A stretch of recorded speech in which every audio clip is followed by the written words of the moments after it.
要再来一杯青岛啤酒。有病的吗？谢谢你。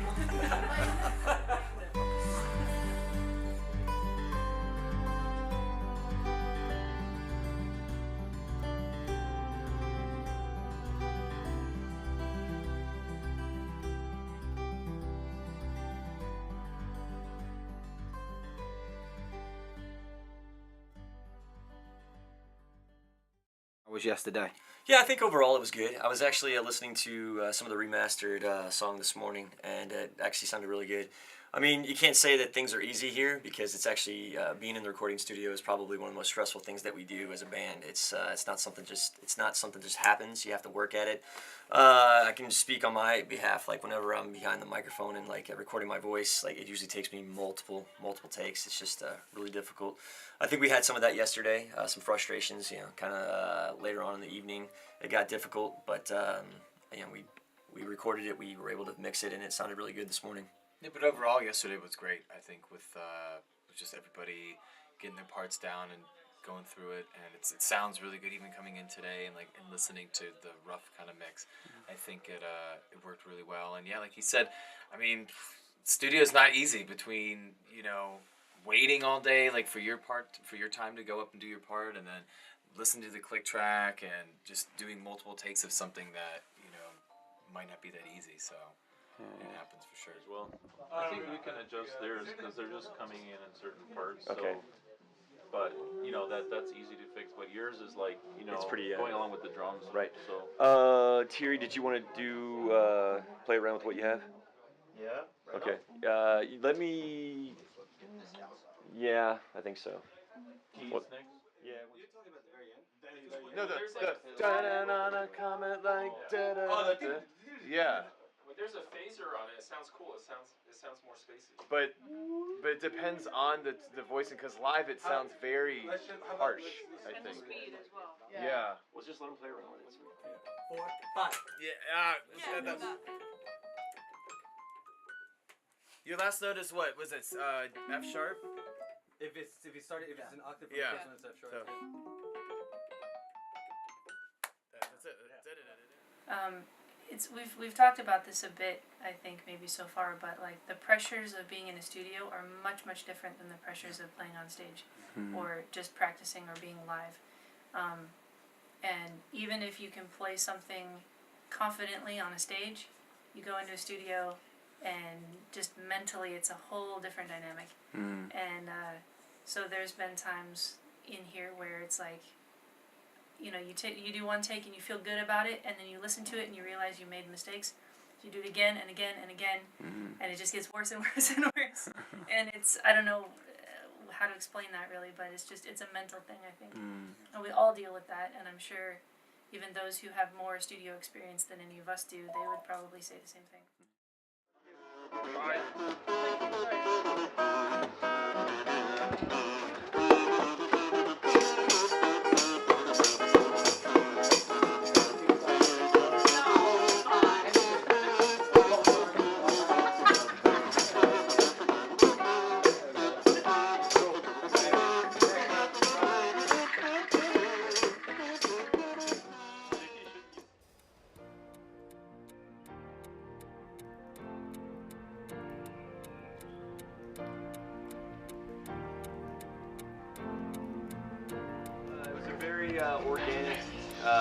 Very organic situation. It wasn't like I really planned it. Like I said, I was in the Avengers of Music.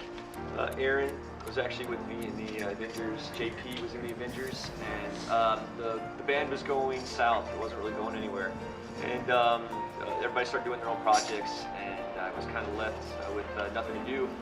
And we were still kind of doing the Avengers, but you could tell that people didn't want to do it anymore. And I remember, I guess it was Temple Bar, Aaron.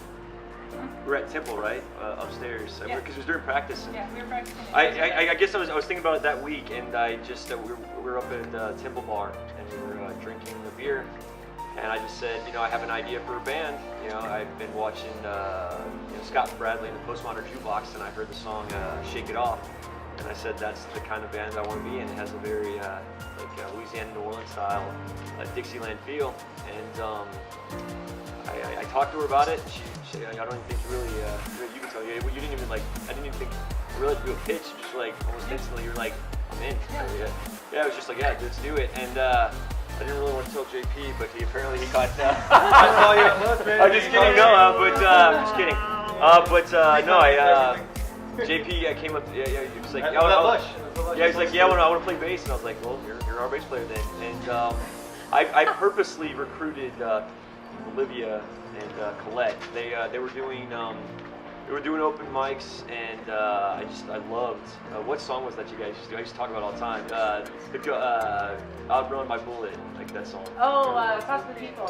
Yes. Pumped Up Kicks. Pumped Up Kicks. Yeah, so that's that particular song. I mean, I love when you guys would play, but when I heard you guys sing that song, I was like, I got to get involved. I wanted you guys to be singing in the band, and yeah, I really didn't have to do much recruiting. It just seemed like word of mouth. Everybody just started talking. Like, hey, you know, Steven started a new band. Steven started a new band, and you could almost feel it. It was palpable. Like once we started, even though we were raw and we didn't have a lot of songs, everybody was talking about it.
Over 2 years, but just recently they had to close down due to the expansion of the subway station. So The subway system. Hey, this is PG, man.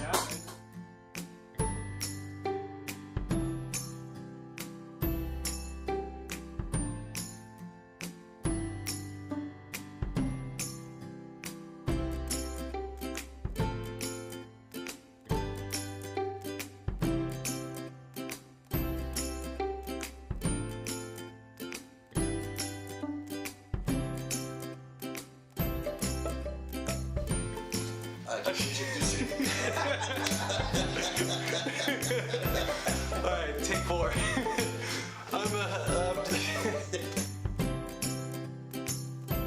I grew up around jazz, Dixieland, you know, all these big band stuff.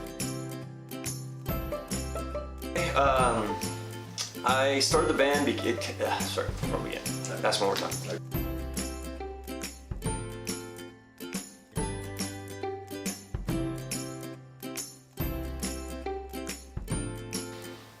I gotta go with Ray. Ray, the bass player, super good master in performance guitar from Yale, so he's super awesome.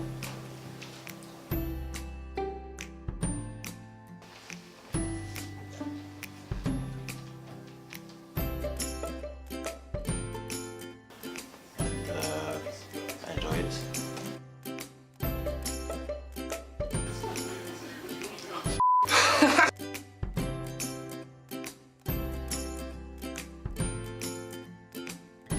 Oh God.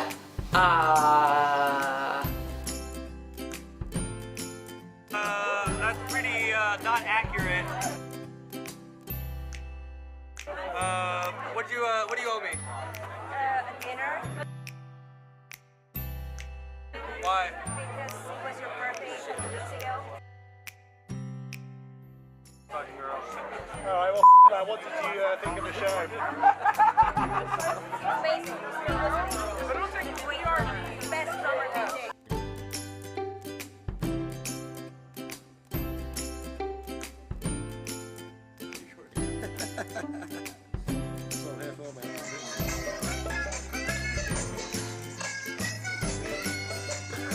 didn't even see you come in. Oh yeah, good morning. What happened? You were late to your documentary. You know, it's not my fault. It's all James's fault. I was following him. No, just true.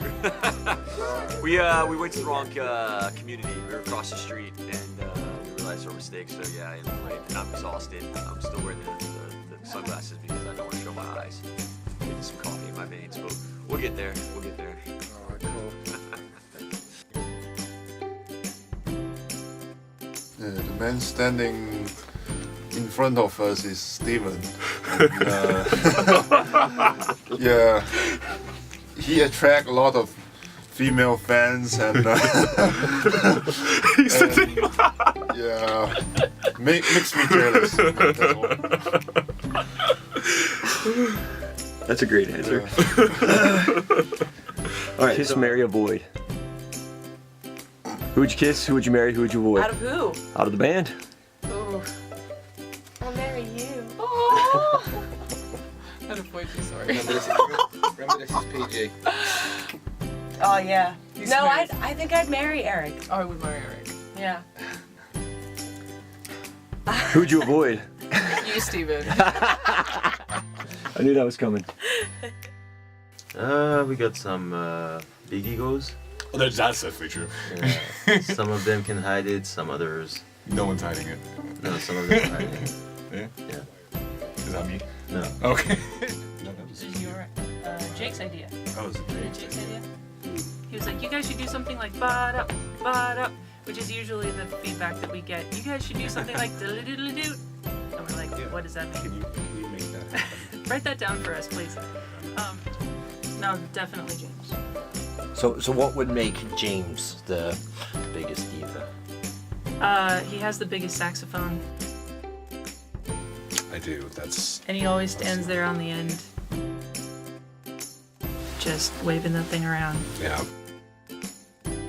My name's James Spires. I'm from Murfreesboro, Tennessee. I play tenor saxophone with the band. Motto that I live by, probably be the change you want to see. If something's not working out for you, or the... That's okay. Just do it again, do it again. And what's the name of your hometown? Murfreesboro. How do you pronounce it? Say it again. Murfreesboro. What the hell? No. I'm not laughing at the name. I'm laughing about her response to the name. No, I heard you. Murf. I thought you said Murf, what? Murf.